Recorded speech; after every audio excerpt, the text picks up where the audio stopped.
Ayan, tatlo po yung preaching ko ngayong araw. Ayan, tatlong topic. Ito yon, yung truth, gossip, tsaka forgiveness. Ayan, tatlo siya kasi tatlo eh. Ayan, tapos mapagkakasya natin yan. Pero, bago po yan, balikan natin yung prophecy ni Dr. Olokoya for 2024. Gusto ko siya ipakita sa inyo kasi parang nung nakita ko siya ngayon, ulit, bakit parang totoo lahat to? Parang totoo na nangyayari lahat. Sabi dyan, di ba, etong taon, marami kang ikaka-rejoice, pero marami ka rin na ikakaalala.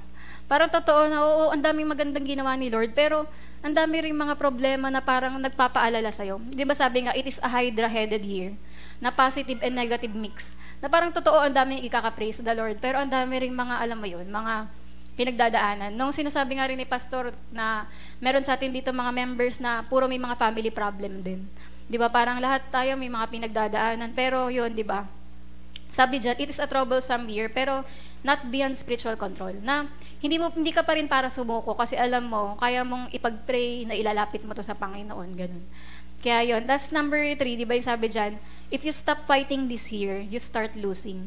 Na kapag tumigil ka na doon ng hina ka na parang pag hindi ka na lumaban, doon ka lang matatalo. Pero pag hindi ka pumayag na ganun yung nangyayari, kung lumalaban ka sa prayer, nilalaban mo yung spiritual life mo, di ba, mananalo ka. Di ba? Kaya sabi daw, wag mo hayaang ma-reduce yung fire mo. Wag mo hayaang mawala yung fire ng Panginoon sa'yo kasi ang daling atakihin tayo ng demonyo kapag nagpabaya tayo. Tapos sabi nga, speedy year to na dapat daw wag mong hayaan yung mga kahinaan mo na magpahina sa'yo. Kundi yung mga kalakasan mo, mas palakasin mo siya para mas makagalaw ang Panginoon sa'yo. Tapos yung 5, ayan, dapat daw, this is a year to get your spiritual life on serious fire. Di ba nakailang fire na message na tayo ngayong buwan? Di ba na parang, na nire-remind talaga tayo na dapat maging on fire tayo kasi ang daming mga problema, di ba, na mga kinakaharap na dapat tumatag tayo. Tapos yan, di ba, kailangan wag tayong tumigil mag-pray, command, decree, and prophesy. Wag tayo matumigil mag-binding and loosing. Kasi kapag hindi natin ginapos yung kaaway, siya yung gagapos sa atin. Kaya di ba sabi daw, do what is called an overkill. Kaya minsan biniisip niya siguro, grabe naman dito sa church, panay na lang in Jesus' name, panay na lang nire-review kong demonyong mga espiritu, ganyan-ganyan. Kasi yun yung sinasabi nga na dapat talaga, wag mo hayaan, i-bind mo talaga yung gawa ng kaaway. Kung nakikita natin yung ganong sitwasyon, ipag-pray talaga natin. Tapos yung sabi, wag ka daw mag-involve sa trial and error, alamin mo talaga ang kalooban ng Diyos para hindi masayang yung panahon. Tapos number 8, yan tuloy-tuloy pa rin, di ba, yung mga plagues, famine, strange war. Yung parang ang daming mga nangyayari sa mundo na parang nagkakaroon ng high-level tension ng mental troubles. Yung parang nag-aalala lalo yung mga isip ng mga tao dahil nga sa mga balita, may mga ganto-ganyan. Tapos yung drinkers of blood, yan naman yung ang daming pinapatay o namamatay. Tapos yung number 10, di ba sabi dyan, lukewarm Christianity is dangerous this year. Na hindi talaga pwedeng maging maligamgam ka, dapat on fire kasi pag maligamgam ka, ang dali kang dayain ng kaaway. Di ba? Kaya yun nga, inaano talaga tayo maging matatag. Tapos yung 11, sabi nga yung demonization of the minds of the youth must be prayed about so it does not escalate. Yung mga kabataan daw ngayon, grabing dapat ipag-pray sila kasi ayun nga, mas lalong yumayabang, yung akala mo kung sino sila, yung mga entitlement mentality, yan. Yung doing what they like, kung ano gusto nila. Yung pati yung mga immediate pleasures na kahit 5 minutes of sexual pleasure daw, ganyan, na mga kahit ano gusto mong gawin, anong gawin sa sarili mo, ganun daw ginagawa. Tapos yung 12, yung many ungodly kings shall receive the slaps. Yung may mga, tukol naman to sa may mga authority. Kasi ito ay year ng open doors at new beginnings pa rin. Tapos yun nga, yung sa 13, yung king and priest, di ba, yung parang i-take natin yung authority natin. Tapos 14, yan yung mga tatay daw ng mga pamilya, dapat maligtas, dapat makakilala, ilid yung pamilya nila sa Panginoon kasi maraming mga attack nga daw sa mga families. Kaya dapat talagang yung pamilya daw ay lumalapit sa Panginoon. Di ba sa atin nga rin may mga family problem tayo ngayon. Kaya ayun, parang di ba, kaya maisip nyo talaga, yung pala yung reason bakit kailangan talaga tayo maging on fire. Yung unang message pala, para to sa mga matatagal na. Kaya yung mga bago, mamaya makaka-relate din kayo. Pagdadala tayo sa pangalawa. Ayan, tas yun nga po, sabi sa end time headlines daw, alam niyo ba yung magkakaroon ng solar eclipse bukas, 25? Na, hindi daw to ordinary yung solar eclipse. Alam din naman natin sa Bible na ginagamit ng Diyos ang mga buwan, yung mga signs sa sky, para ipahayag na merong ibig sabihin yun, may gagawin siya. Kaya ito, yung sinasabi nila dito na sa solar eclipse daw na to bukas, ay hindi ordinary, meaning daw may mangyayari na hindi pa nangyayari dati. Yan, 'di ba? Parang alam mo 'yon, something na kagaya dati, nagkaroon ng COVID, 'di ba? Na hindi 'yun akalain mangyayari ng mga ano. Parang ito rin, parang may something na mangyayari na hindi pa nangyayari before. Yan, yun yung ibig sabihin. Tapos ito rin yung sa may comet na tinatawag na devil comet. Pangit ng pangalan, 'di ba? Na larger than Everest daw, yung makikita daw yan sa sky. Tapos ang nakalagay pa diyan, yung blood moon daw bukas ng March 25 ay kasabay daw na makikita yung devil comet. So, may ibig sabihin na naman yung comet na yon, tsaka yung blood moon.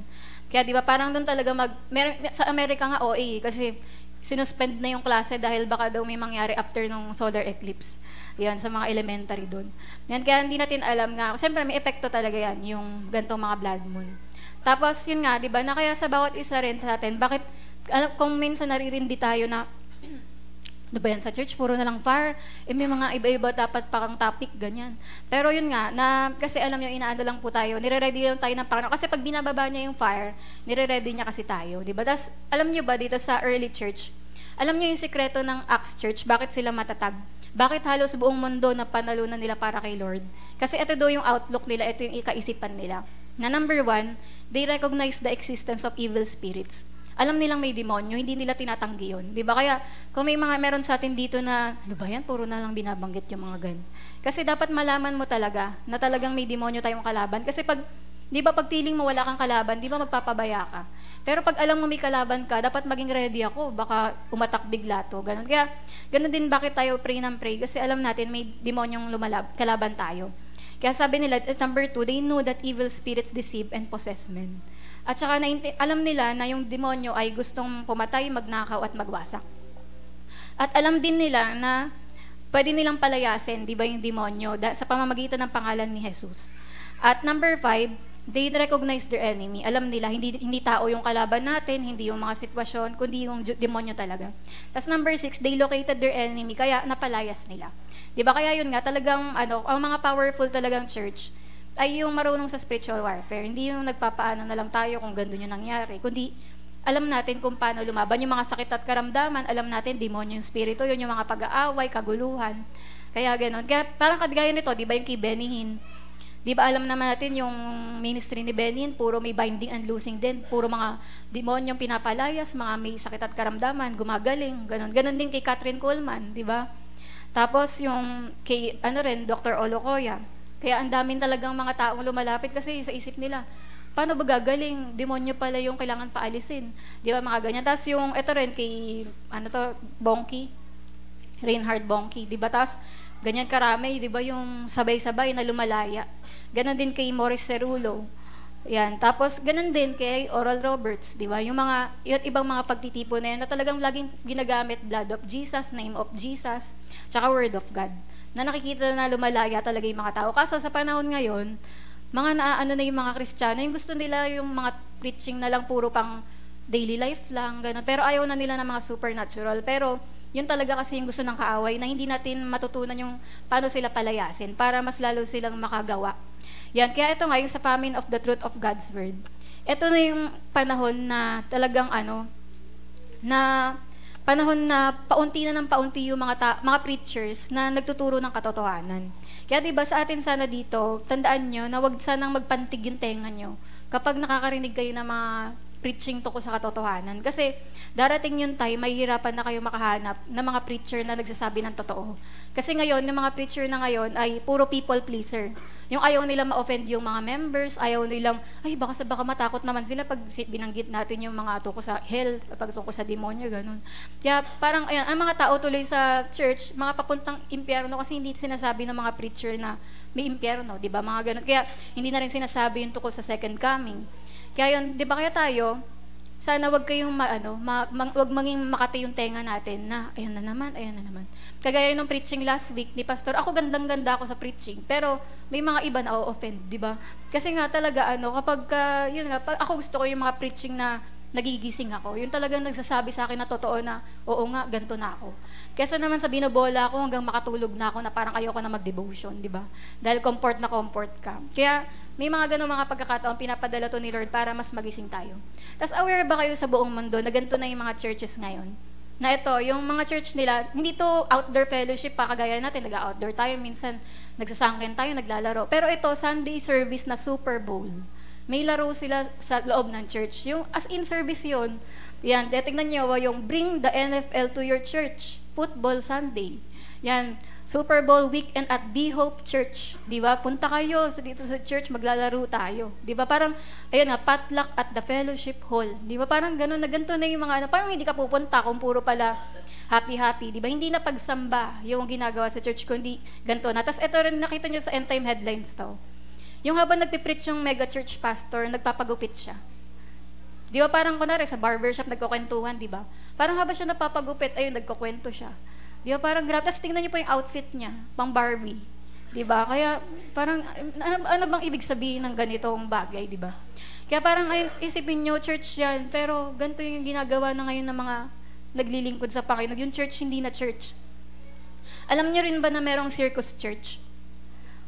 Yung may roller coaster, may elephant, may yun yung nakatayo sa stick. Yan, may mga clown, di ba? Sabi, life's a circus, interactive sermon and family funding. Diba? Circus church.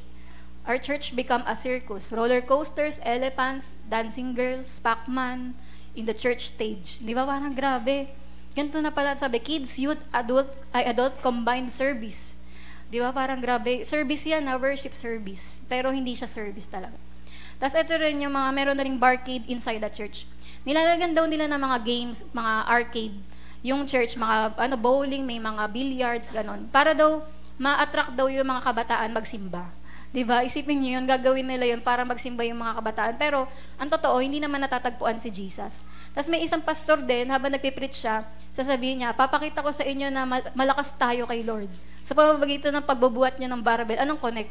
Diba? Dahil daw, God is the strength. Diba? Ganyan. Parang, sinasabi niya na pinapalakas daw tayo ng Diyos, kaya nagbarbell siya sa harap ng congregation. Diba? Hindi mo maintindihan yung mga gimmick na ginagawa. Tapos meron din ngayon, di ba, dahil nga na-offend yung mga LGBT sa mga Christian church, gumawa na lang sila ng sarili nilang church. Yan, LGBT's Christian Church, na God is love, kahit ano ka pa, kahit gano'n ang kasalanan ginagawa mo, mahal ka ng Diyos. Yan, kaya gano'n yung, ganito, ang dami ng ganito ngayong church, di ba? Kaya naman, marami nang ayaw sa atin, di ba? Dahil nga, may sarili na sila. Tapos alam nyo rin ba sa ibang church, di ba, tuwing Halloween, ganito yung Halloween nila, Redeemer Campus Ministry Halloween Party. Di ba? Parang grabe na, normal na, kasama na nilang demonyo kapag Halloween sa church. Ayan yung Fuel Youth Ministry Halloween Party. Di ba? Parang normal lang na makipag-party yung mga Kristiyano sa demonyo. At, ito rin, meron ding dating church na, ngayon club na, nakalagay, this old church is now a nightclub in Denver, Colorado. Take a shot for Jesus. Di ba, grabe? Inom tayo para kay Jesus, sabing ganun. Tingnan niyo yung itsura ng church talaga siya, di ba? Parang nakakalungkot na ganun, yung, etong dating church na to, ganito, sabi daw, tuwing gabi yan, ito daw yung congregation ng church, yung puro mga nagiinuman. Kaya parang grabe talaga yung, na parang ginagawa na ngayon. Kaya, kung hindi tayo magsasabi ng katotohanan, kakalat pa lalo yung mga ganito, maniniwala yung mga tao na pwede naman pala yung church na ganyan ganyang kasama. O pwede naman pala maging ganito tayong mga kahit Christian ka nasa church basta ganito. Ba't sa ibang church pwede 'yon? 'Di ba? Kaya parang nagkakaroon na ngayon ng pandaraya na dahil yung mga tao wala na ring alam sa Bible. Kala nila tama tong mga bagay na to. Kaya sabi nga ni J.C. Ryle, there is a common worldly kind of Christianity in this day, which many have a cheap Christianity which offends nobody and requires no sacrifice, which costs nothing and is worth nothing. Di ba, ang mga Christian na ngayon, worldly na, yung wala nang kailangan i-sacrifice, hindi na nakaka-offend yung mga turo, walang kailangan isukong kasalanan, worth nothing na. Pero di ba ang sinasabi ni Jesus, if anyone wants to come after me, he must deny himself, take up his cross and follow me. Ibig sabihin, it will cost your life. Talaga na sumunod kay Jesus. Pero ngayon, ganito yun ang ginagawa ng mga churches ngayon. Kahit dito sa Pilipinas, marami akong alam na church na walang pastor. Iniwan na sila ng pastor nila. Puro member na lang. Ewan ko kung sino-sino na lang tagtuturo. Tapos meron din mga church na pang-party. Parang pang-party yung pang-attract nila. Meron din naman yung iba basketball ngayon pang-attract, ganon. At saka iba't ibang mga parang yung church na yon puro worldly song din, ganon. At sumasayaw ng worldly din, kahit mga sa loob ng church, ganun. Kaya wala ng mga holiness, di ba? Kaya sabi nga daw dito, beware if all men speak well of you. Parang mag-ingat tayo kung ang sinasabi ng mga tao sa church natin, ang ganda sa church nyo, para lang ako nasa nightclub. Di ba? Ang galing sa church nyo, para lang ako nasa Excite. Di ba? Para lang ako nasa festival. Feeling ko nasa Wawawi ako. Ganon. Kaya parang alam mo yun, pagka puro maganda yung sinasabi sa atin ng mga worldly mga tao, ibig sabihin, matakot na tayo, kabahan na tayo, ibig sabihin, ang layo na ng church natin sa Panginoon. Pero kung tayo, pinapersecute tayo, grabe naman yung church na yan sa pag-aano ng manalangin, sinasabi talaga magbasa ng Bible, sinasabi talaga na magsimba, magsisi sa kasalanan.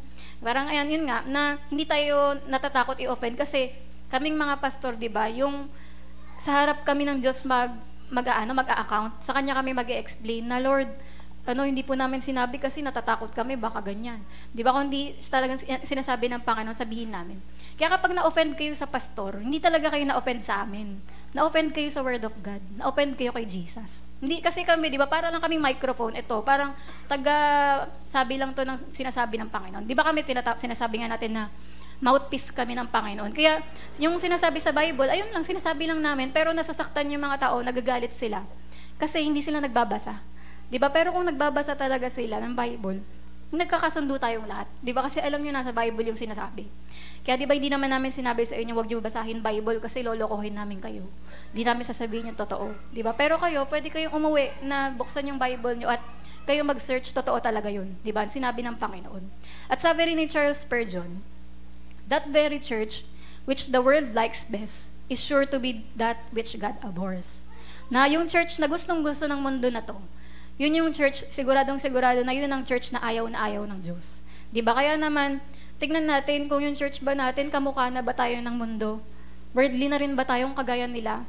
Kahit ba hindi tayo mag-church, mas mabuti pa ba yung mga ibang tao na hindi nag-church kaysa sa atin? Pagdating sa ugali, pagdating sa pagsasalita, di ba?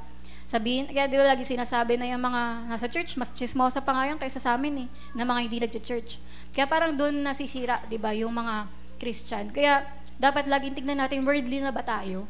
Nahihiya na ba tayo ipakita na si Jesus ay Diyos natin?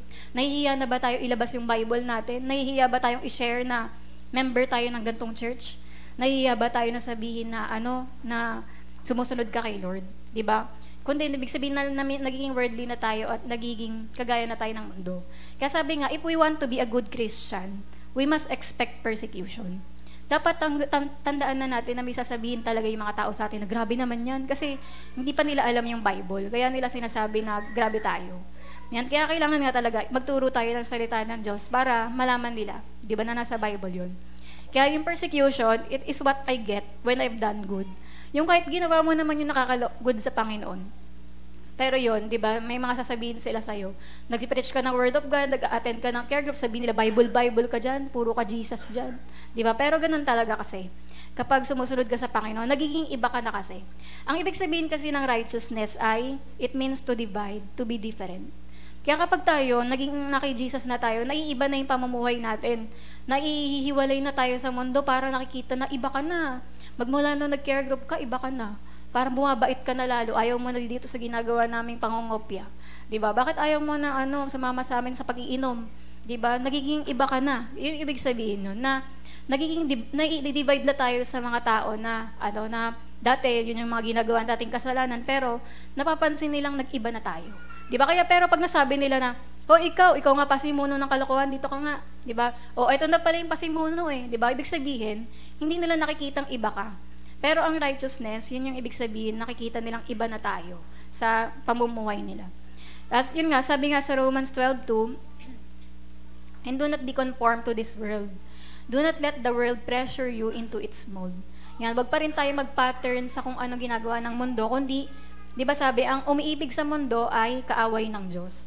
Pero yun talaga, na dapat talaga ay check natin sarili natin, baka sobrang worldly na natin, na hindi na tayo nagiging kamukha ng Diyos. Sabi nga, as long as you conform to this world, no one will bother you.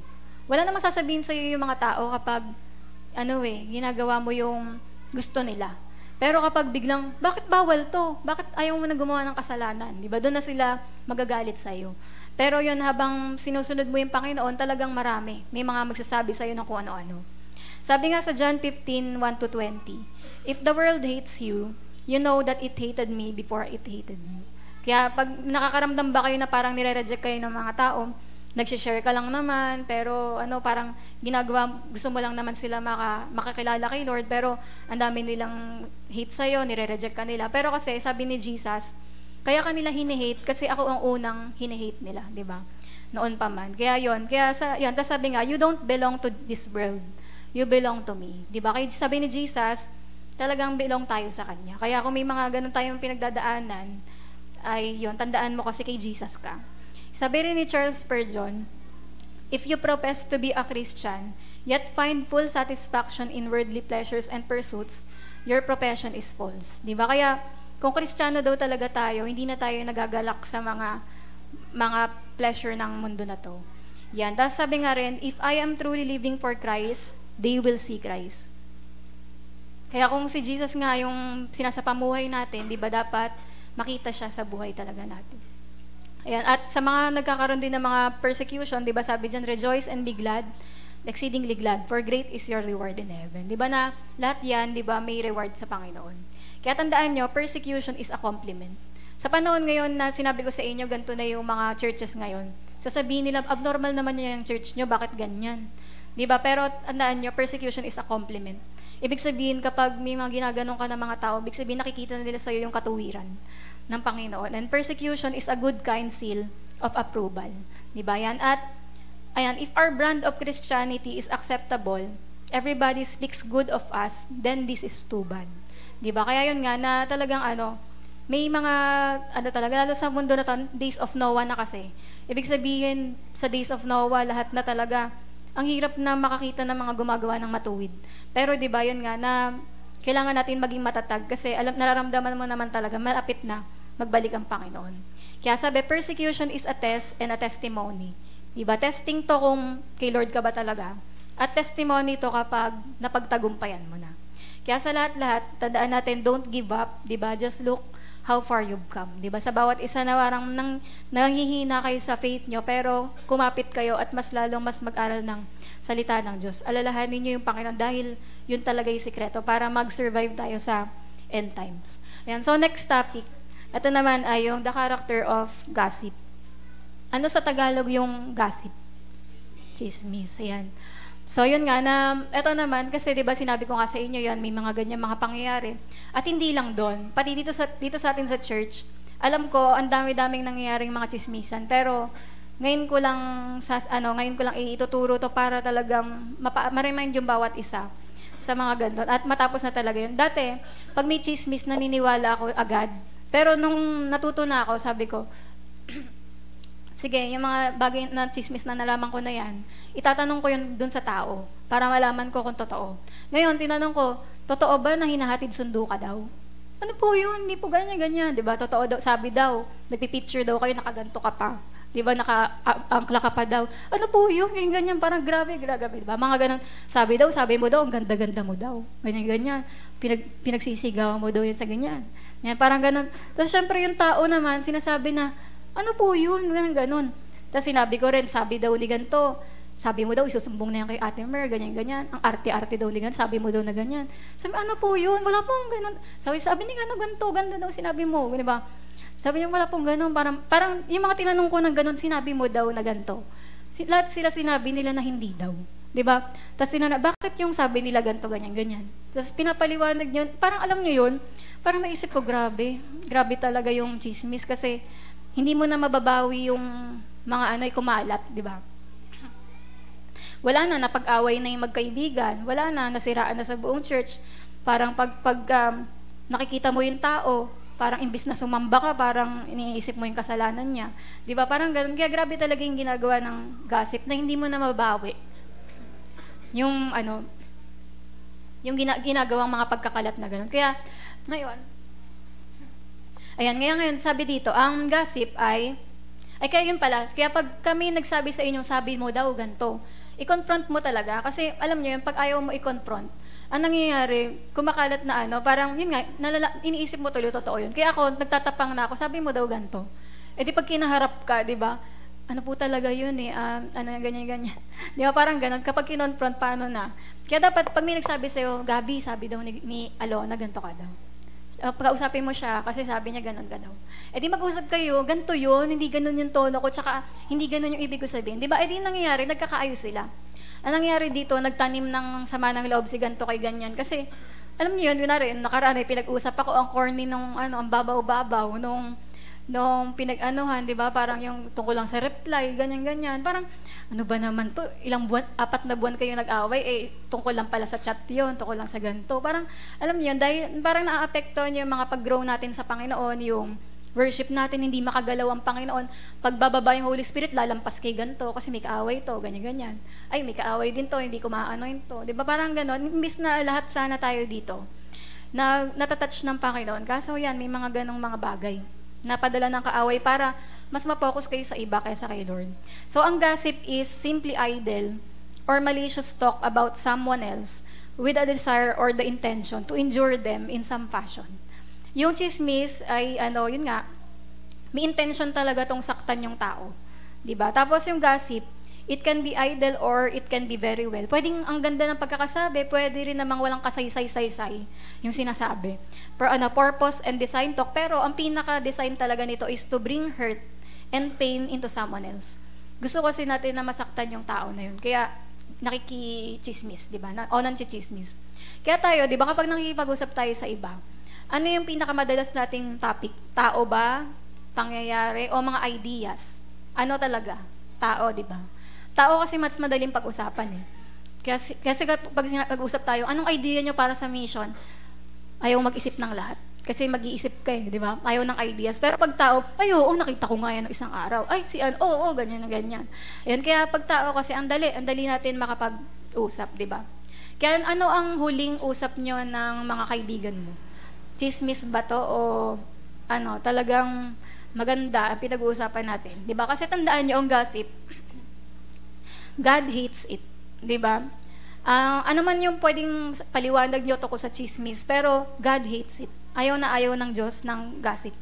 Gossip is one of those sins that we'd like to put up on the side and say, sasabihin mo, yung chismis, ginagawa naman ng lahat yan eh. Bakit mo ako aanuhin? Lahat naman ginagawa yan. Pero God says, it's a sin and God hates it. Di ba? Pero ang sabi ng Panginoon, ang sabi pa rin ng Panginoon ng mahalaga, ayaw niya to. Di ba kasama to sa 10 Commandments? Ano yon? Yan, di ba? Yung thou shall not bear false witness against thy neighbor. Di ba nasa 10 Commandments yan na huwag kang mag-imbento ng kwento sa kapwa mo na hindi naman totoo. Di ba? Ang ganda nga nitong tweet ba to? Ay, hindi ko alam kung tweet o post. Ni Pastor John Hagee. Sabi niya, if you are not an eyewitness, you are a false witness. If you didn't see it, you shouldn't be gossiping about it. Kung hindi mo nakita na ikaw mismo yung witness, bakit mo yung chinichismis? Ibig sabihin, hindi talaga totoo, di ba, na nakita mo yun. Kinalat mo lang. Kasi dapat, kung ikaw talaga yung witness, di ba, talaga, totoo yun kasi nakita mo. Pero pag hindi mo nakita, wag mo ikalat. Sabi daw, bakit daw? Ganun. Alam mo ba, sabi daw na nalaman ko kay ganito, ganyan. Nalaman mo na ba yung GC? Ganyan. Mga gana-gana. Parang, ayun nga, kung hindi mo naman nakita yun, kaya nga tinatanong ko yung mga nagsabi sa akin, sabi ko, anong patunay? Di ba, sabi ni ganito sabi ni ganyan. Wala namang mapakitang patunay, puro sabi-sabi lang. Di ba, kahit sa korte, kailangan may pruweba ka para malamang totoo yun. Pero ang ginagawa kasi minsan ng mga Kristiyano, hinatulan na, wala namang pruweba. Sabi-sabi lang, ganon. Kaya, yun ang nagiging problema. Dapat may pruweba talaga tayo, di ba? At nagiging false witness tayo na lalabag nyo yung 10 Commandments na yan kung hindi naman talaga natin nakita. Kaya sabi nga, gossip does not fit who we are in Christ. Hindi to bagay sa'yo. Kung baga sa damit, hindi bagay sa'yo yung chismis.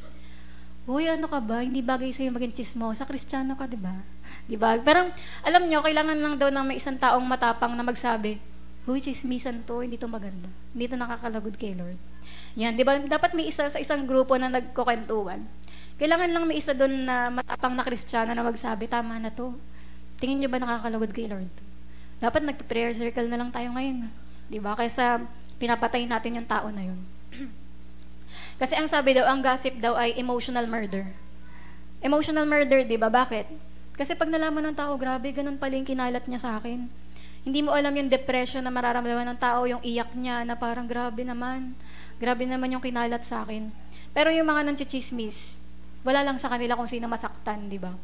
Kaya doon mo makikita talaga na evil talaga yung gawain na ito. Kaya ayaw na ayaw to ng Panginoon. Sabi nga di ba sa Romans 1:28-31, at dahil sa ayaw talaga nilang kilalanin ng Diyos, hinayaan niya sila sa kanilang kaisipang hindi makapili ng tama. Kaya ginagawa nila ang mga bagay na hindi nararapat. Naging alipin sila ng mga lahat ng uri ng kasamaan, kalikuan, kasakiman, at masasamang hangarin. Sila'y mainggitin, mamamatay tao, mapanggulo, mandaraya, at laging nag-iisip ng masama sa kanilang kapwa. Sila'y mga tsismoso at tsismosa at mapanirang puri. Napapuot sila sa Diyos, mga walang galang at mapagmataas. Naghahanap sila ng mga magagawang masama at suwail sa mga magulang nila. Sila'y mga hangal, mga traidor at walang awa. Grabe yung di ba, Bible nagsasabi po nito, hindi ako Ayan, mga chismosa sila. Hindi naman, hindi ako yung nagsasabi. Yan, pero ito, ang part, sana sabi niya sa Romans 1:20-31, part ng gossip ang ito. Yan, yung lahat ng yan, nababanggit yan sa gossip. Yung mandaraya, kasi hindi mo naman alam kung totoo, malisyoso. Kita daw sila, inakbayan daw. Di ba? Iba-iba na yung sinasabi.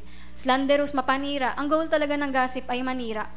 Arrogance, di ba, ang yabang, kasi feeling niya, pagka nagsabi ka kasi ng mali ng iba, parang sinasabi mong perfect ka, hindi ka nagkakamali. Kasi inaano mo yung mali ng iba eh. Ibig sabihin, hindi ka nagkakamali. Di ba? Parang tayo, gusto natin magchismisan, pero ayaw na ayaw mong ichismis ka, di ba? Di ba? Taas kamay dito, gusto ichismis siya. Di ba? Wala. Sino naman tataas kamay pag sinabi ko, sino dito nang chichismis? Nahihiya rin kayo magtaas, di ba? Kaya pero gustong-gusto talaga tong gawain ng lahat. Ayan, tas mapag-imbento, hindi mapagkakatiwalaan, walang pag-ibig. Kasi syempre, pag chinichismis mo siya, sinisiraan mo siya. Hindi mo siya mahal, di ba? At walang awa. Kasi wala kang awa, hindi mo alam yung mga maapektuhan. Kahit sa akin, kung kapatid ko yung tinitira, di ba nila naisip na iiyak din kami? Yung mga kapatid. O iiyak din yung mga pamilya. Parang ganun. Parang may mga ganong mga bagay na hindi nila iniisip. Basta ginagawa lang nila. Tapos ito pa yung sa Proverbs 6:16-19. Ito, tandaan nyo talaga to. Lahat to ginagawa ng chismosa o chismoso. May mga bagay na kinamumuyan ng Panginoon.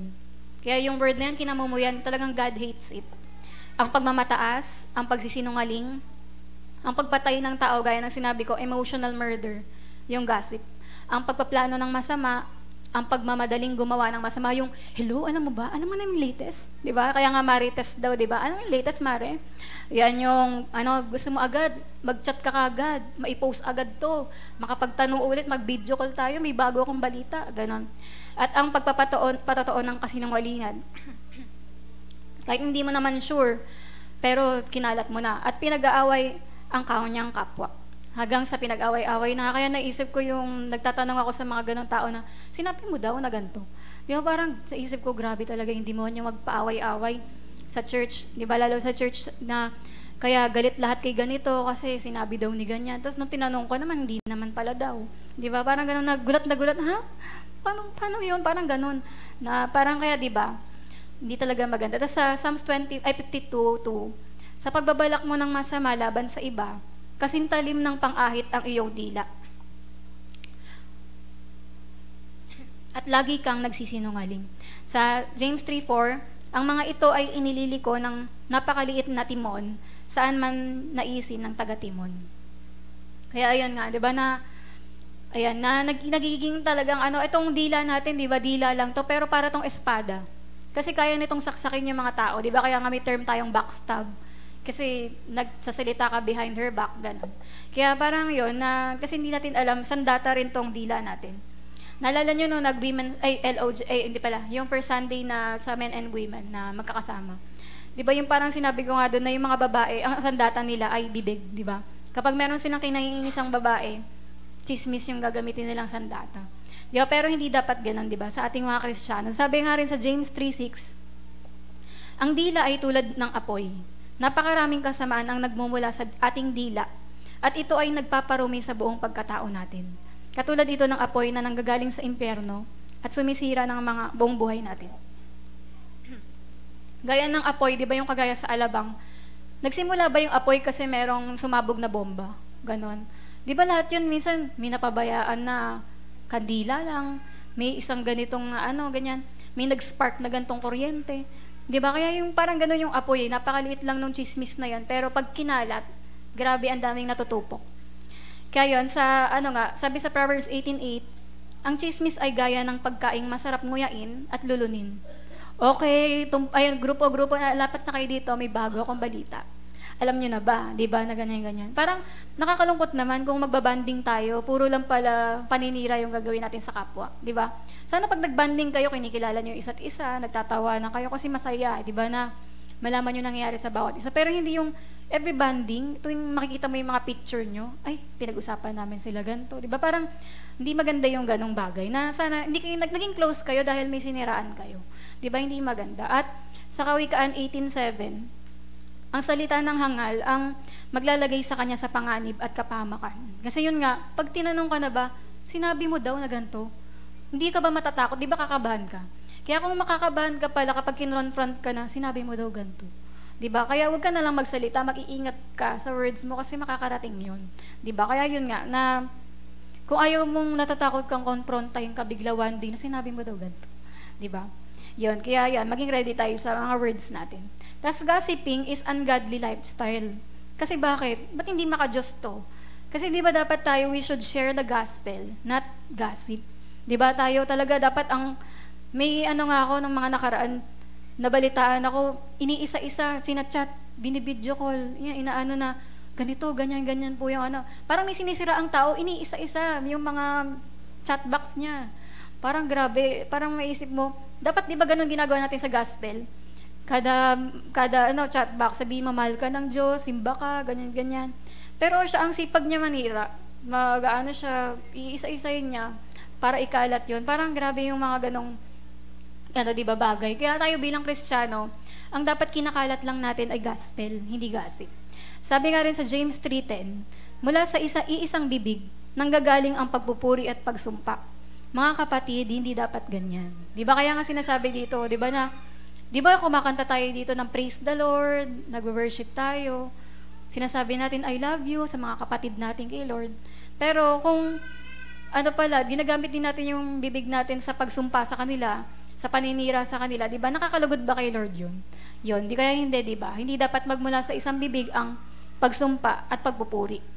Tapos sabi rin sa John 15:17, ito nga ang utos ko sa inyo, magmahalan kayo. Kasi pagmahal natin ng bawat isa, pagtatanggol natin yung bawat isa, di ba? Na, hindi yan totoo, ganyan, di ba?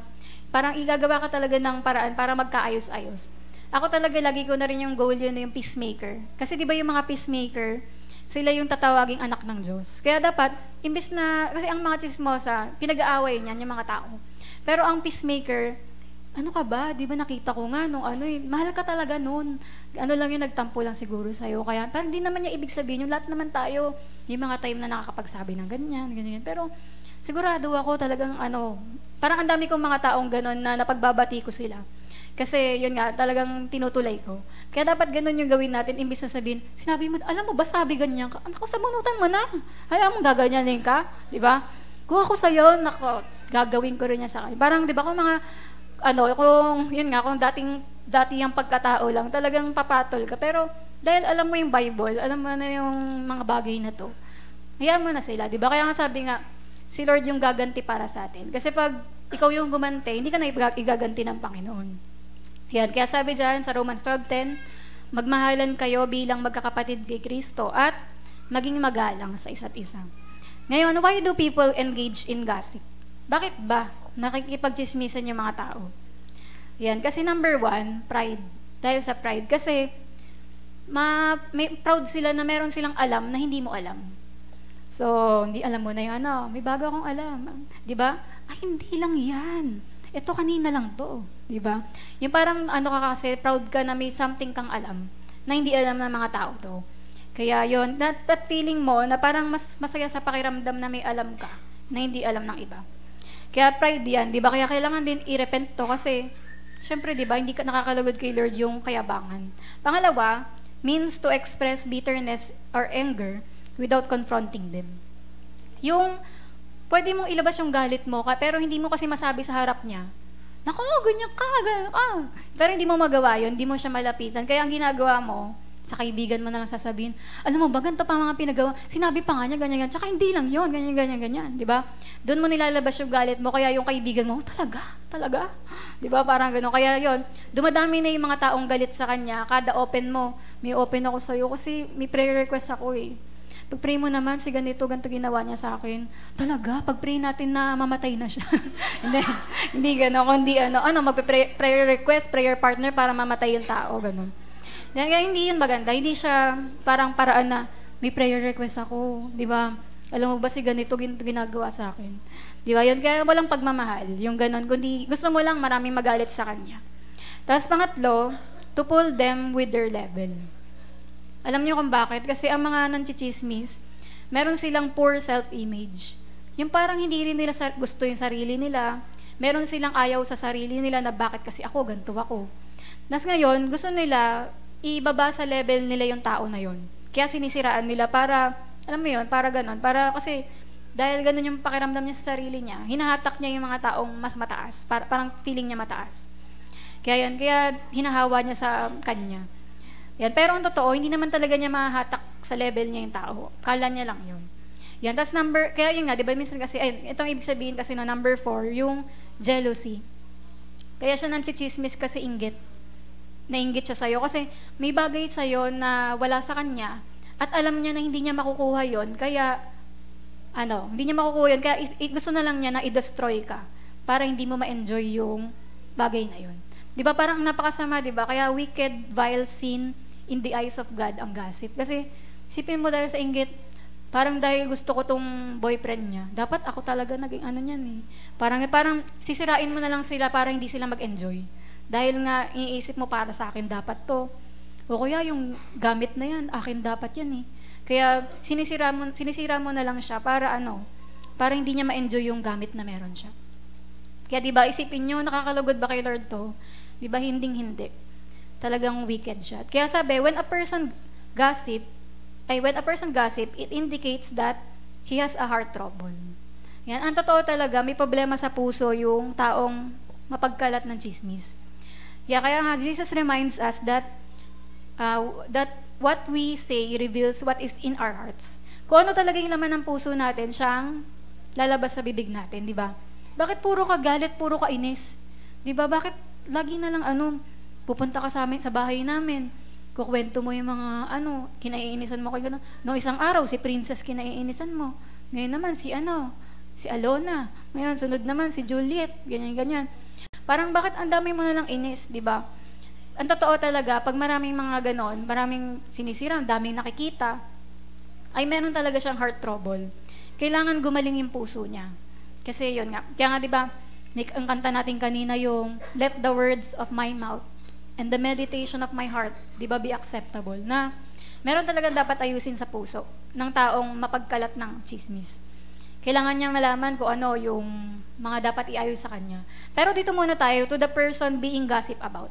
Naranasan niyo na bang machismis kayo?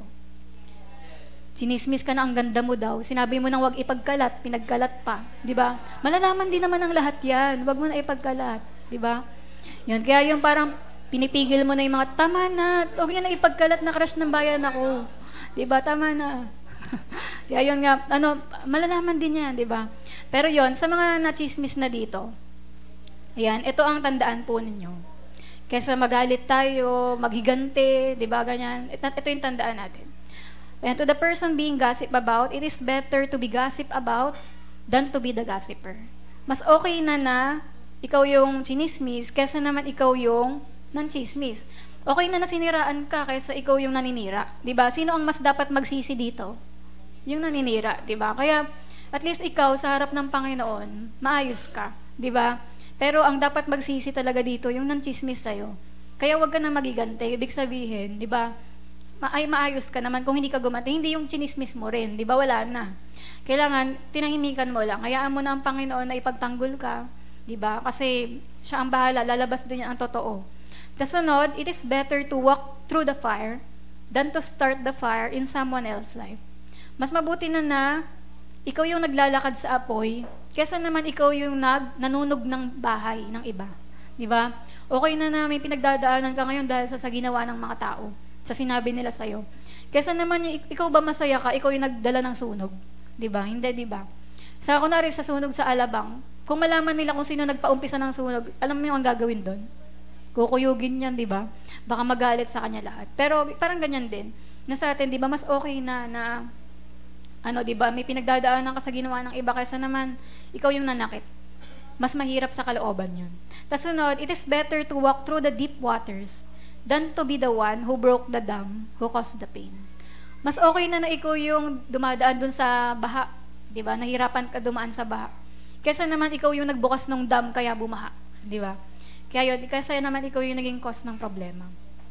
Yan, sunod, it is better to be the one who suffers the pain than the one who causes the pain. Di ba? Kaya, kasi doble yung sakit dyan sa mga gumawa talaga ng pain. Sila yung naglikha ng pain na to. Kaya yan, di ba? Kaya mas okay na yan kasi tandaan nyo to, it is still better in the eyes of God. Sa mata ng Diyos, ito ang pinakamalaga. To be the one who does the hurting than to be the hurter. Diba? Mas nalulugod pa rin ang Panginoon dun sa nasasaktan, mas malapit siya sa mga nasasaktan. At 'di ba, ayaw niya na nananakit tayo, 'di ba? Kaya talagang ayun yung mga dapat magrepent, yung mga naggagawa ng paninira. Kaya 'yan, tsaka tandaan niyo si Jesus, 'di ba? Anong sabi sa kanya nung humarap siya kay Pilato? Sabi ng mga akusasyon sa iyo, ganto ka daw, ganyan daw mga ginawa mo. Wala kang magsasabihin. Ano ginawa ni Jesus? Tumahimik lang. Sabi niya sa Mark 14:61, but Jesus remained silent and gave no answer. Sabi nila, ganto ka daw, ganyan ka daw. Wala ka masasabihin. Hindi nagsalita si Jesus. Di ba? Kasi, di ba kaya ang pinaka-best talaga para kapag tinitira tayo ng mga chismis, manahimik na lang tayo. Di ba? Kasi si Lord din yung magtatanggol sa atin balang araw. Di ba? Kaya yun nga, ibigay natin sa Panginoon yung mga bagay, mga pangyayari, mga kaaway natin, bigay natin kay Lord lahat. Kasi naalala ko yan, si Mama at Papa, ganun sila eh. Yung lahat ng mga tao sa paligid nila sinasabi, Bishop, gantihan na natin yan. Patumbahin na natin yan. Kasi yung mga dating pastor na yung killer yon. Kaya parang nagsasabi, patumbahin na natin. Bishop, ganyan lang ba gagawin natin? Sabi niya, tumahimik kayo. Wala tayong gagawin. Ibigay niyo sa Diyos yan. Diba? Kaya doon talaga ako napabilib sa Mama at Papa ko kasi sa dami ng gumawa ng kasalanan sa kanila, pero hindi nila ginantian. Tsaka ayaw nila sabihan ng masama. Yan, kaya kahit kadulo-duluan, kahit nung mamamatay na si Mama, may kumakalat na naman na chismis sa kanya, ganyan. Pero sabi niya, hayaan mo na, yung reward ko talaga nasa langit, hindi dito. Kasi may award si Mama, pero hindi niya nakuha. Dahil may mga ka-classmates siya na kinalat yung uli yung mga issue sa kanya, ganun. Kaya ang daming naniwala. Kaya sabi niya, hayaan mo na, yung reward ko talaga sa langit. Ganun. Kaya talagang doon ako napabilib na ganun pala. Kahit, kasi kung kami bilang anak ng mga pastor, nakita mo yung pinaggagawa sa magulang mo. Kami talaga yung mga galit dati, bakit ganyan? Bakit nandito pa yan? Ganito yung ginawa niyan sa'yo. Sabi, ang buti pa rin, pinapakain, kinakausap, ganun. Parang galit na galit kayong mga anak kasi nga hindi pa kami marunong sa Bible. Pero nung na-realize ko, kaya pala ganun si Mama at Papa sa kaaway. Kasi ganun si Jesus. Di ba? Kaya, ayun nga, di ba kaya kapag nananahimik tayo, nagiging kagaya tayo ni Jesus. Hinayaan natin ang Panginoon na ipagtanggol tayo. Tapos yung sunod, to the person who does it, the gossiper. Ngayon, doon naman ng chismis, ikaw na nagkalat ng mga kwento sa ibang tao, hindi mo naman sure kung totoo yan, pero gusto mo lang masaktan yung tao, magantihan mo siya. Number 1, it reveals the nature of their heart. Nalalaman, lumalabas lang kung ano laman talaga ng puso nila. Yung puso nila, panay galit, selos, hate, pride, yan, mga evil thoughts. Kasi di ba sabi sa Matthew 12:33, ang puno, malalaman, paano mo nalamang mangga yan? Dahil sa bunga, di ba? Nakita mo may mangga eh. Hindi, grapes yan. Tingnan mo, antayin mo lang, 'di ba? Mangga yan, may mangga, 'di ba ganun? Kaya parang pag sa iba't ibang mga puno, pag tinignan mo yung bunga, akala ko santol to, yung pala bayabas. Yan. Para mga ganun okay, yung pala yan. Kaya doon talaga na prove kung totoo. Kaya alam nyo sa atin din, 'di ba? Kung talaga tayo ay mabuting puno, mabuti rin yung mga sasabihin ng bibig natin. Pero kung masama yung mga salita natin, masama rin kasi yung nasa puso natin. Kaya yun nga yung sinasabi na kailangan ilapit na sa Panginoon tong puso na to. Kung meron siyang mga pinagdadaanan. Sabi nga, a gossiper needs help. Kailangan niya ng tulong. Kailangan mo ng tulong kung ikaw ito. They need to come to the realization of what's going on inside of them. Baka hindi mo lang napapansin na na-damage ka na pala. Dahil ang dami mo nang nakausap, dumami kaibigan mo dahil nga sa kakachismis. Diba? At number 2, reveal their lack of discipline. Diba? Na pinapakita lang nitong wala sila disiplina kasi pag minalaman lang na kwento, na-isend agad sa 5 tao. Diba? Na-isend agad sa LG. Latest news lang, 1 minute pa lang na post, na-send na sa 5 GC niya. Diba? Parang makikita mo yung lack of discipline na imbis na i-analyze mo, totoo kaya tong kwento na to? Tatanong ko muna to. May ganun akong mga kinakausap. May tatanong ako sa'yo kasi may chismis akong narinig. Gusto ko malaman kung totoong ginawa mo to. Kung totoong sinabi mo to. Kaya yun, bago ako maniwala, tinatanong ko na talaga. Kaya parang, di ba, kaysa sumamaloob ko rin sa isang tao, Aaron, sabi mo daw, ang ganda ko. Di ba? Parang ganun. Dapat itanong mo na talaga. Di ba? Wag mo na pagsabi. Di ba? Sinabi ko na sa iyo na dito lang sa church yan. Di ba? Parang mga ganun. Kaya yun nga na, kaysa sa mamaloob mo na, grabe yung mga pinagagawa. Kaya alam nyo, dito, sa mga nakausap ko, napatunayan ko na may galit ka kay ganito kasi akala mo totoo yun. Pero ang totoo, yung galit mo pala na yun sayang. Kasi hindi totoo yung akala mong totoo. Yun. Kaya yun nga, parang ang daming mga friendship dito na nasayang dahil naniwala kayo, hindi nyo naman tinanong yung tao, nag-usap na ba kayo? Hindi pa, di ba? Kaya kung nalaman mo lang talaga na hindi pala yung totoo, okay pa sana kayo. Kaya yun din, walang discipline. Dapat nag-pray ka.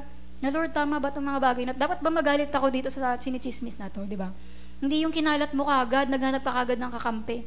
Dapat nanalangin ka at iniyak mo na lang kay Lord. Number 3, ruled by sin. Siyempre, talagang di ba, na kapag hindi mo makontrol yung dila mo, kontrolado ka na ng kasalanan. Because the Bible says, it's full of evil. Itong dila natin, talagang ang hirap, himikin, di ba? Kasi, kapag hindi mo yun na-control, di ba, talagang sisirain yan, yung sarili mo. Because if the heart's evil, the tongue is going to express that evil. Di ba? Kaya, dyan talaga. Kaya kailangan i-repent itong kasalanan na to. At tandaan nyo rin, a gossiper has a fragmented mind. Kasi bakit? Imbis na isipin nila yung sarili nilang buhay, ang daming time na isipin yung buhay ng iba. Wala ka bang problema ng sarili? Ba't ang daming mga time anuhin yung iba? Di ba? Parang, di ba ikaw, parang sa akin, sapat na yung mga problema ko sa buhay. Bakit ko papaproblemahin yung problema ng ibang tao? Hindi naman ako, doon, di ba, involved doon. For example, kung may issue sa proper, aalamin ko pa ba yun? Hindi naman ako taga doon. Di ba? Alamin ko pa ba yung pinsan ni ganito, ni ganyan? Ganyan, di ba? Parang ibig sabihin lang yan, wala kang magawa. Di ba? Kaya kailangan maging busy ka sa paggawa ng kalooban ng Diyos. Yan, kasi yun nga, sabi nga, all of us have enough troubles of our own to be dealing with ourselves. Let alone someone else's life. Hayaan na natin, kaya nga sinasabi rin yan sa Bible, yung mind your own business. Di ba? Kung problema nila yun. Problema nila mag-asawa yun, ayaw nila i-public. Di ba dapat igalang mo yun? Kasi hindi tayo dapat nangihimasok. Kaya nagkakaroon tayo ng problema na hindi mo dapat problema. Naranasan niyo yung may nagsusuntukan kayong classmate, umawat kayo, sa dulo, nasuntok ka, di ba? Ikaw pa may black eye. Kasi nangaawat ka, ano ba tama na, ganyan, ano ba nangyari? Biglang naano ka na. Kaya yun, kapag minsan, hindi naman tayo involved doon. Tapos nakikisali ka, ikaw pa masusuntok sa dulo. Yan, kaya sunod din, gossiping destroys the person's fellowship with God. Tandaan nyo yan, na sayang ang relasyon mo sa Panginoon dahil yung taong chismosa, pag nag-pray yan, hindi nakakalugod sa Panginoon. Sasabihin ng Panginoon, magsisi ka muna sa paninira mo bago ka mag-pray. Di ba yun yung sinasabi ni Lord? Mag-repent ka muna. Di ba bago ka mag-worship, bago ka mag-kanta-kanta dito, ayusin mo muna yung bibig mo, mag-sorry ka dun sa siniraan mo.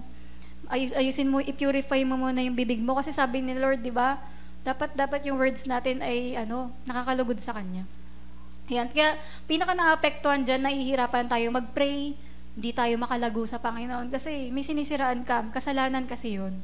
You cannot have the intent to cause someone else pain, hurt their character, and at the same time have fellowship with God. Ay, itong chismosa na to, close yan kay Lord. Imposible mangyari yun. Ang isang chismosa, hindi pwede maging close kay Lord. Hindi pwedeng spirit-filled yung chismosa na yan. Di ba? Kasi hindi siya magkadugtong. Ang spirit-filled, hindi pwedeng maging chismosa. Sabi, a gossiper, and there's no such thing as a genuine praise out of the same lips that have animosity. Ang dami mong siniraan buong week, tapos ikaw worship leader. Di ba? Parang nakatingin mo nakakalugod kay Lord. They don't come out of the same heart. Hindi pwedeng nakakalugod yung kanta mo at yung pagtuturo mo ng Word of God. Pero ang dami mo rin sinisiraan pag Monday hanggang Friday. Tapos pag linggo, teacher ka. Ganun. And the person cannot be in fellowship with God and cannot be walking in the Spirit. Di ba? Kaya, di mo pwede sabing Spirit-filled ako, kaya chismosa ako. Di ba? Hindi ganun. Kundi, walang ganong klase.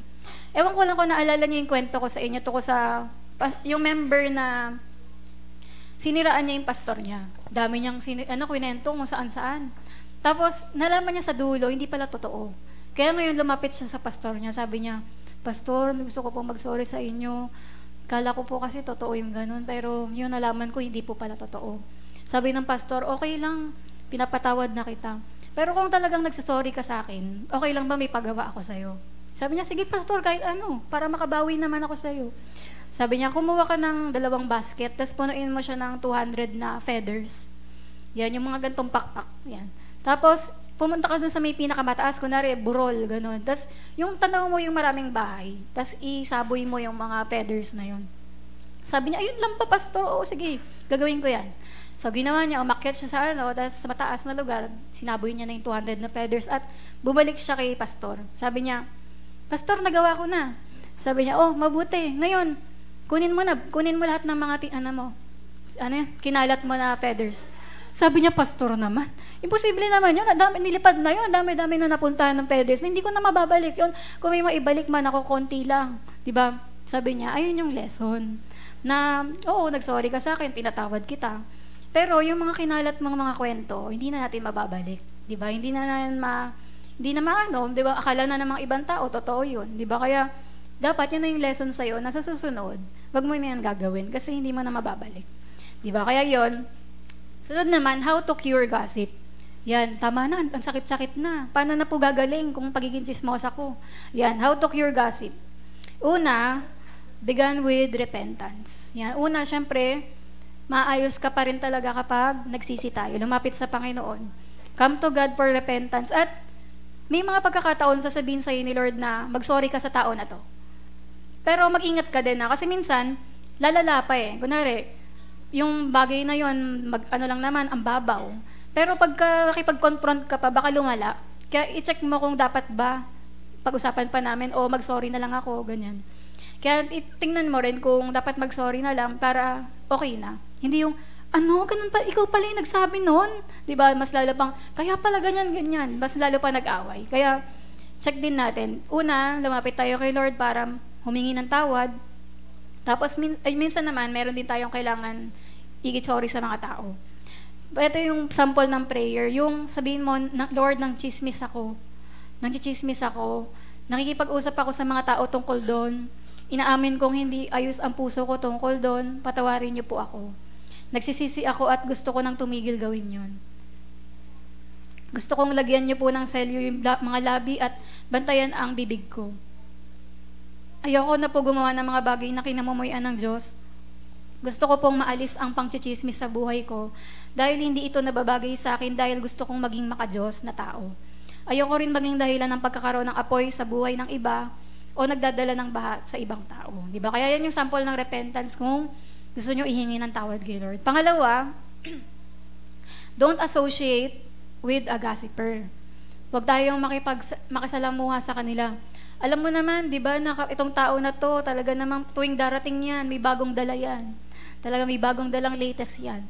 Kaya sabi nga dyan, di ba, all it takes is one person to say, yun nga lang daw, kailangan lang may isang magsabi sa grupo nyo na, tama na yan. Nagsisi na ba kayo sa ginawa nyo na yan? Tingin nyo ba nakakalugod kay Lord yan? Di ba dapat ngayon, lumuhod tayo ngayon, magsisi tayo. Grabe yung mga pinagsasabi natin. Di ba? Kaya, dapat talaga sa isang grupo may isa dyang maka-Diyos na nako-convict na, wag na, tama na itong ginagawa natin na to. Pinapatay na natin yung tao. Di ba? Kaya sabi nga diyan, I have a responsibility to separate myself from them. Dapat lumayo ka sa mga tao na to na lagi nagchichismisan. Tapos sunod, hindi sabi rin pala sa Proverbs 20:19, A gossip betrays confidence. So, avoid anyone who talks too much. Di ba? Kaya, yung mga tao, marami masyadong sinasabi yun, nasisira ka rin kasi doon. Kaya kailangan layuan mo sila. May nakita rin akong gantong quote. Sabi dyan, how to stop gossip and slander. Sabi, you can be part of the solution, not the pollution. Diba? Totoo naman, diba? Dapat kung may mga chismis, maging part tayo na masolve yun. Magkabati yung dapat magkabati. Huwag yung nakikidagdag pa tayo. Oo nga, nung isang araw nga, ganyan pa eh. Diba? Huwag kang makidagdag na gano'n. Kundi mag-isip ka, paano kaya sila magkakaayos? Diba? Yung gano'n. Yan, sunod din, sabi rin dito, gossip dies when it hits a wise person's ears. Diba? Kapag daw yung chismis na yan, napunta sa tenga ng mga wise, sa isip mo, hindi ko na ikakalat to. Ako na ang huling taong makakarinig nito. Kailangan matapos tong kwentuhan na ganito. Diba? Kaya pag ganon, hindi mo na ipapasa yan sa marami pang tao, kundi, sabi nga dyan sa Proverbs 26:20, fire goes out without wood. Tumitigil yung apoy kapag wala ng wala ng mga kahoy pa, diba? Kaya ganon din yung chismis, tumitigil siya kapag nag-stop na rin talaga yung pagpapasa ng mga chismis. Tapos number 3, pray for the person. Yan, pag-pray natin, sigurado, alam nyo, yung mga taong na-chismis, sigurado ang hirap ng pinagdadaanan nila ngayon. Hindi nyo alam yung depression, hindi nyo alam yung kung gusto na nila sumuko, di ba? Ayaw na nila mabuhay, mga ganon. Kaya, di ba may mga nagpakamatay nga rin na ganyan sa mundo, yung sinismis sila na ganito, hindi naman totoo, kaya parang hindi nila kinaya. Ganon. Kaya, hindi mo alam, may mga difficult time na pinagdadaanan ng mga taong dinamage sila ng chismis. Kaya naman, di ba, ano man yung nangyari, ipag-pray mo sila na tumatag sila. Tsaka di ba sabi sa Bible yan, yung encourage one another, pray for one another, comfort one another. Di ba, yung mga ganun, na yan ang sinasabi sa Bible, na mga one another na dapat gawin natin sa bawat isa. Kaya, yon na ipag-pray natin, mahil siya, wag siyang maging bitter, kundi patawarin din niya lahat ng mga nag-chismis sa kanya. At tandaan nyo nga yan, yung always forgive. Di ba, lagi-lagi talaga. Ito na yung last na topic natin, yung forgiveness. Diba? Sabi nga dyan, forgiveness, you don't give, you don't get. Pag hindi mo binigay yung pagpapatawad, hindi ka rin papatawarin. Hindi ka rin makakatanggap nito. Kaya sabi nga, diba, sabi ni Jesus, love your enemies, bless them that curse you, do good to them, diba? Pray for them. Kahit na, alam mo ba't kita mahal? Kasi love your enemies daw. Diba? Ganun. Kaya minsan, imbis na gawan mo siya ng masama, mas lalo mo pang gawa ng mabuti. Kasi di ba yung 3 ways to kill your enemy? Do good to them, pray for them, tsaka keep silent, di ba? Kaya kung gusto natin talaga mawala ng kaaway, ganun gawin natin. At di ba, paalala ko ulit sa inyo yung 3 levels of living. Ano yung animal level? Ganito ang mga hayop. Evil for good. Ginawan mo ng mabuti yung hayop, kinagat ka pa. Pinakain mo na nga, kinagat ka pa. Diba? Ayan, evil for good kasi ginagawa ng mga hayop. Pero pag tayong mga tao, the human level, ang mga tao, gawan mo ng masama, gawan mo rin, sinabunutan ka, sabunutan mo rin.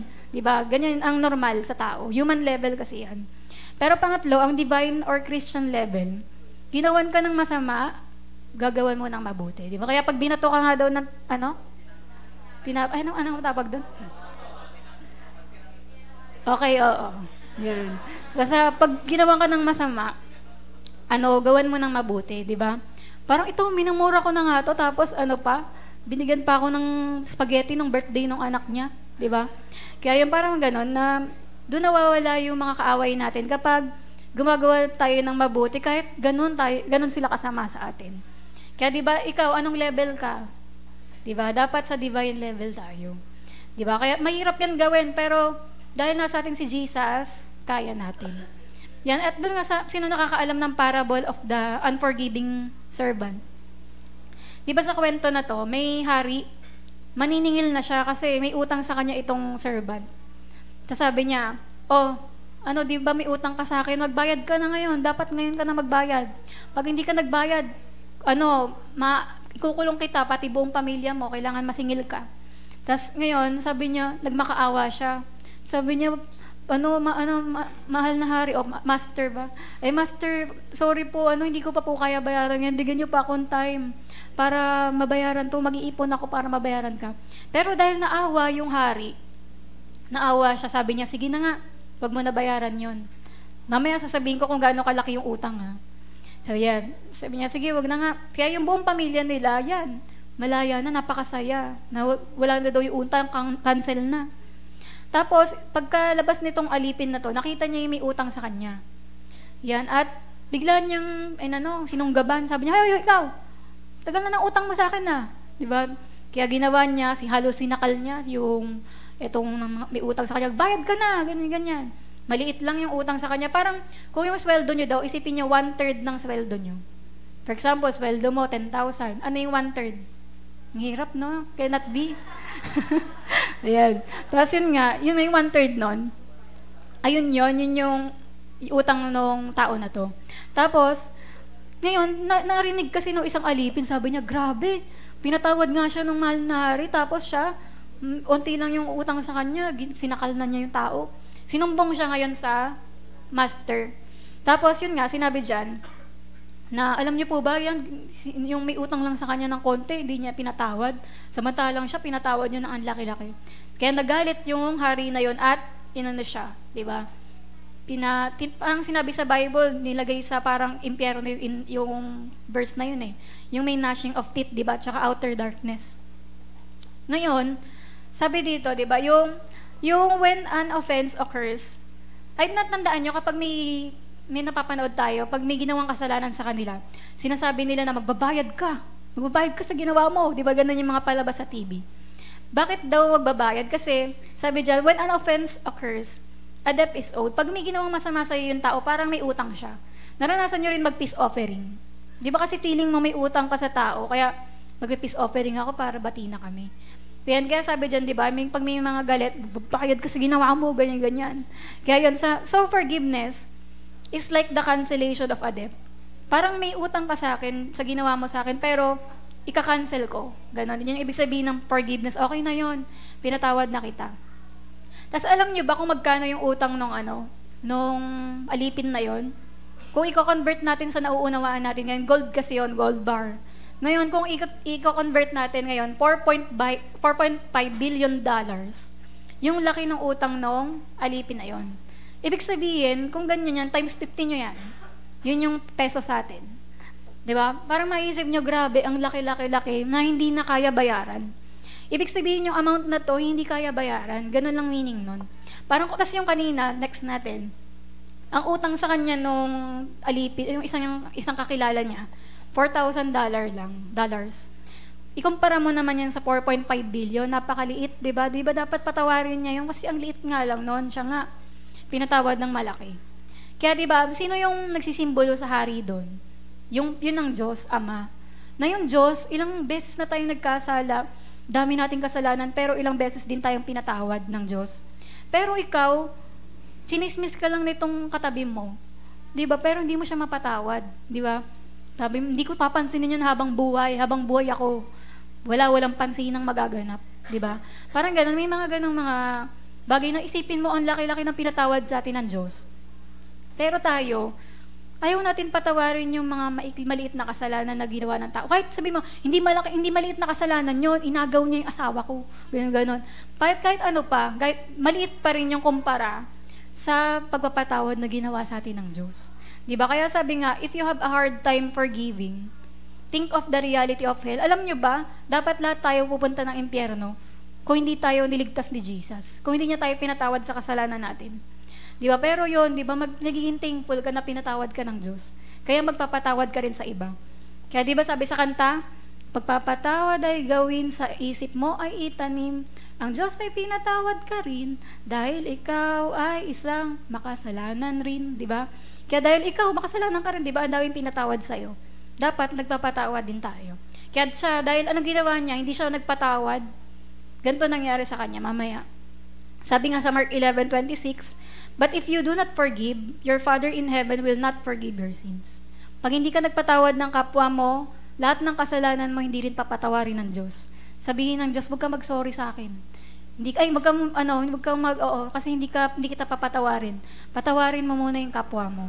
Di ba? Sabi ni Lord, di ba tayo daw mga tao, minsan pag nagsalita tayo, hindi natin tinutupad o hindi tayo seryoso doon. Pero ang Diyos, seryoso siya nung sinabi niyang, hindi ko papatawarin kasalanan mo pag hindi mo pinatawad yung iba.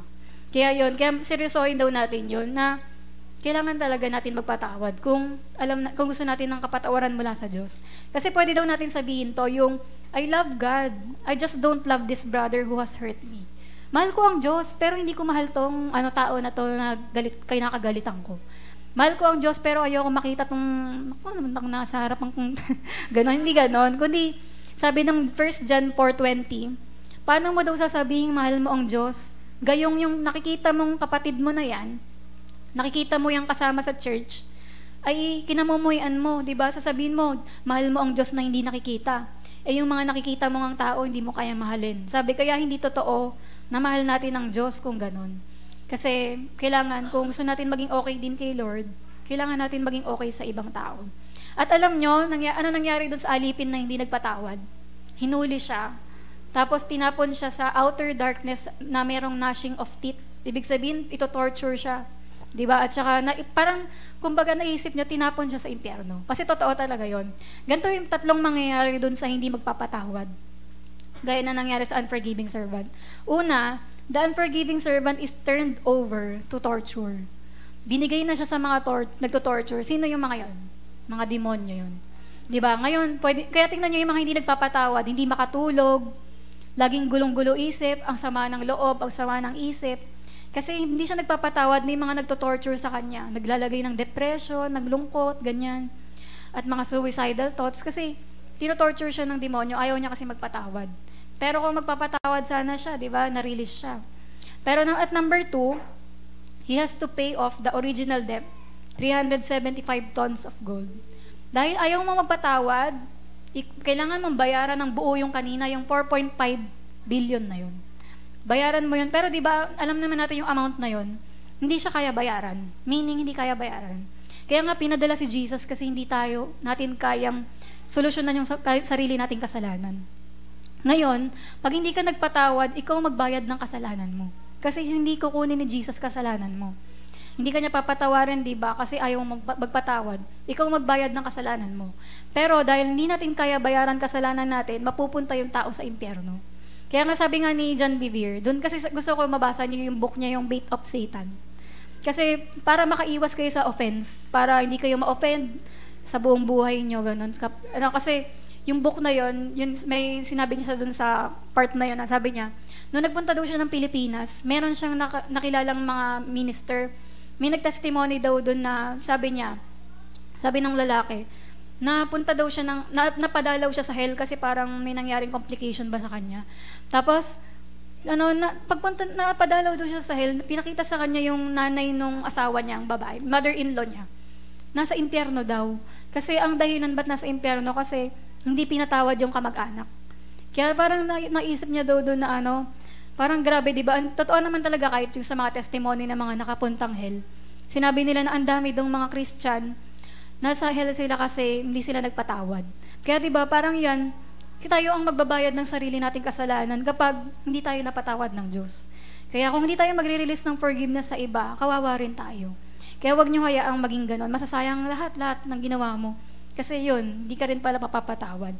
Tapos number 3, God the Father will do the same to any believer who does not forgive a brother's offense. Yan, kaya ganun din ang gagawin ng Diyos sa'yo. Kung paanong ayaw mo magpatawad ng iba, sabihin ni Lord, di rin kita papatawarin. Kasi di ba anong sabi sa Bible, ilang beses tayo dapat magpatawad? 70 times 7, it means unlimited. Anytime na mag-sorry sa atin yung kapwa natin, magpatawad tayo. Kasi tandaan nyo to, the way we forgive, release, and restore another person is the way we will be forgiven. Kung paano ka maawa sa iba, ganun din maaawa ang Diyos sa'yo. Kung paano ka magpatawad, mag-release sa mga tao, ganun din gagawin ng Panginoon sa'yo. Pero kung ikaw yung, hindi ko makakalimutan yung ginawa mo, ganyan ka na lagi, di ba yung ganun? Pero kung ganun ka sa iba, ganun din yung magiging turing ng Diyos sa'yo. Naalala ko nga dati, may mga nagsusorry sa akin dito, na Ate Mer, sorry po, alam po namin, nasaktan namin kayo sa ganyan. Sabi ko, nakailang sorry ka na sa akin, tama na yun. Sabi ko, wala na yun. Sabi ko, wala na yun, tsaka okay na eh. Di ba? Ano mo na yun? Parang ganun ako magpatawad na, yung parang iniisip ng tao, parang wala na yun. Pagka tapos na yun. Kaya nga, di ba, kung ganun tayo magpatawad sa iba, ganun sasabihin din ni Lord, ano pa yung sinasorry mo sa akin, tapos na yan, wala na yan. Napatawad na kita dyan. Di ba? Kaya ganun, titignan ni Lord kung paano tayo mag-forgive sa iba. Kung paano niya tayo ituturing. Kaya sabi dito, anyone can fight and argue. But it takes a Christian to love and to pray and to do good. Di ba? Lahat naman, handa makipag-away eh. Pero ang Kristiyano, dapat lagi tayong ready magmahal. Ipag-pray yung mga tao, gawan pa rin sila ng mabuti. Kasi, ganun si Jesus, di ba? Kaya sabi rin sa John 13:35, by this, everyone will know that you are my disciples if you love one another. Di ba? Kaya, ang totoo talaga ng mga anak ng Diyos, mga sumusunod sa Panginoon, mahal nila ang isa't isa. Di ba? Kaya walang lugar sa atin yung mga ganon, mga di pagpapatawad, chismis, at mga ano pa. Kundi, ano man yung mga nangyari sa mga kapwa natin, pinagpipray natin sila. Na kung gano'n man sila nagkamali, totoo man yung mga bagay na yon, pinagpipray natin na mahil ang lahat. Di ba? Kaya ngayon,